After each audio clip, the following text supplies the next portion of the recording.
I'm here with Cheryl Holz, and Cheryl is a master of alcoholing. Now, Cheryl, you have brought this absolutely gorgeous dragonfly art with you. It's so beautiful, and you've promised me that even if somebody doesn't think they're an artist, they can do this. Yeah, I've got some really simple techniques, not hard at all. Awesome, let's get started. Okay, so we're gonna be putting alcohol ink on opaque white craft film, which is flexible. I like to make sure it's secured down before I start working, so it's not gonna do anything funky on me. Is there a reason that you're working on plastic instead of on like a piece of paper?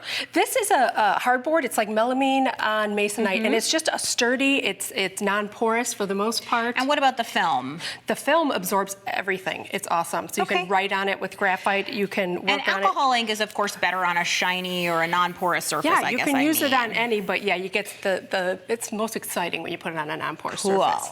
Yeah. Okay, so I'm gonna start out with the prairie sky. And instead of just dropping it on there, what I'm gonna do is I'm gonna use a paper towel, and I'm just gonna do a light mist of, this is just filled with regular isopropyl alcohol. Okay. And then I'm gonna take like a deep blue up here, a little bit of Arctic blue here. So you're just basically taking the kinds of colors you would see in a sky. Yeah, and it's almost like an ombre effect, and I'm just gonna wipe them across.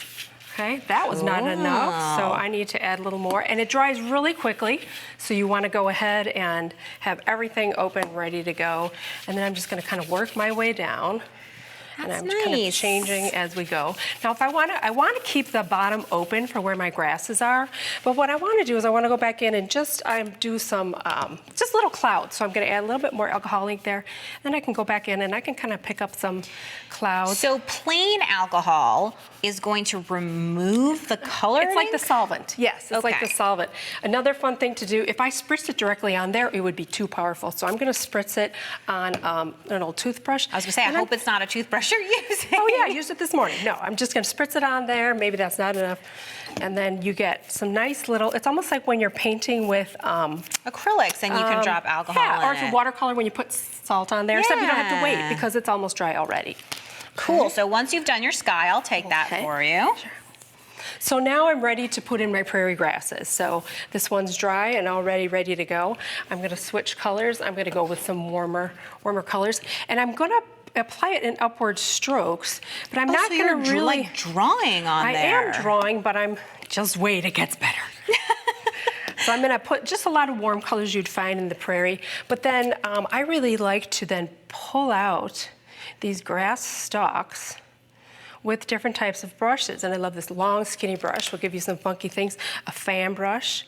You can kind of pull out some seed heads. That's the thing I love about nature is it is so free-flowing. You don't have to worry about being perfect ever. Yeah, and there's so much movement and action happening.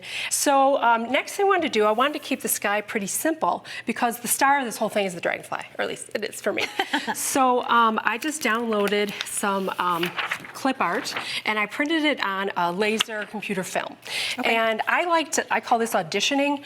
So it's kind of just giving it a try, like, oh, do I want two of them kind of playing around together? Do I want one big huge guy taking up the sky, or do I want this guy kind of fading off? And I like the composition of this one. But what I like about this is you can see through it, and so you can decide compositionally, scale, placement, what I want to do. So this is really interesting that you printed several of the same design in different, is this the exact same design, just in different sizes? And so this is, you can just, any kind of film that would go through your computer, right? Through your printer is cool. Okay. Yeah, but I do think scale and placement are important. Cool. So there we go. I'll take that. Okay, so the next thing that we want to do, I want to add some color. There's a dragonfly called a blue darner. I'm going to do him, and I'm going to take a couple liberties. He's blue. Yes, there's a bit of blue in there. But he also, most of them that you see have some iridescent in their wings or their shell of their body. So what I'm going to do is I'm going to take, it's a rainbow additive. And so I'm just going to put that down. Ooh. And then I'm just going to use a clean small brush to kind of spread it around. And since I do want to kind of keep the iridescent to the wing, if I mess up or spaz out, I'm just going to take a Q-tip and clean it up. And then I want to be pretty precise on the corners, so I'm not just going to blob it on there. I'm going to just put a little bit on a palette, and then I'm just going to drop some in there. There's also something called an extender, which helps things kind of blend together. So I'm going to add some of that in there as well. So even while the iridescent medium is still wet, you can add the color. Yeah, It doesn't absolutely. hurt it or Layer anything? it on. Yeah, and the iridescent will be floating into the blue as the blue is floating into the iridescent. And what's nice is you can add that iridescent, that rainbow, to any color. And it doesn't take the ink off the transparency? That's because I'm painting on the back of it. Oh. Yes. If you painted on the front, you'd have issues. Okay. So, and thank you for pointing that out because I was supposed to say that. So, yes, it's going to go that way. So I flipped it over and I'm doing all the So if you painting had on the words back. or something, just so you would know, it would be Right. on the back side. You have to reverse them. Exactly. Okay. Yeah. Cool. Yeah. Okay. So then, once he's dry, and he will take a little longer. Okay. hand I'll him take off that to from you. Okay. So this guy, all dry, ready to live permanently so in my pretty. sky. Yes. So what I want to do, you could cut him out, but what a pain that would be. I don't want to do that. So instead, I'm going to take some. It's double-sided adhesive. So basically, you can make a clear sticker out of anything. And so I'm going to take this off my board now. You want me to take the board for you? Sure. Okay. And then I'm going to put a cutting board and then just scrap paper. This is deli paper, anything. You just don't want to adhere it to your tabletop forevermore. That's probably the voice of experience talking. Right. Yeah, done it. Been there, done that.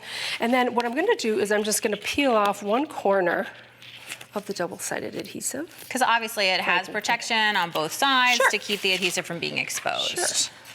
And I'm just gonna, and I always cut it. Oh, you're applying it to the, the to whole the bottom thing. and not to the dragonfly. Yeah, and then I like to just make sure it's on there good. This is my.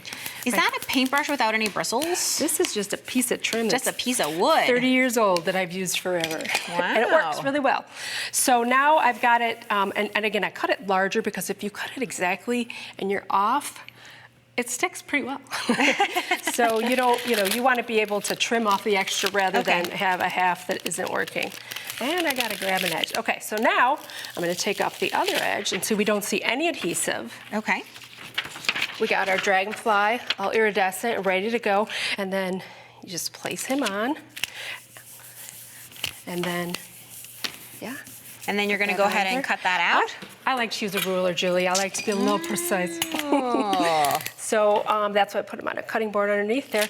And then I'm cutting off everything. I'm cutting off the craft film. I'm cutting off the extra adhesive. And then I'm going to have one. So basically, it's like a big sandwich.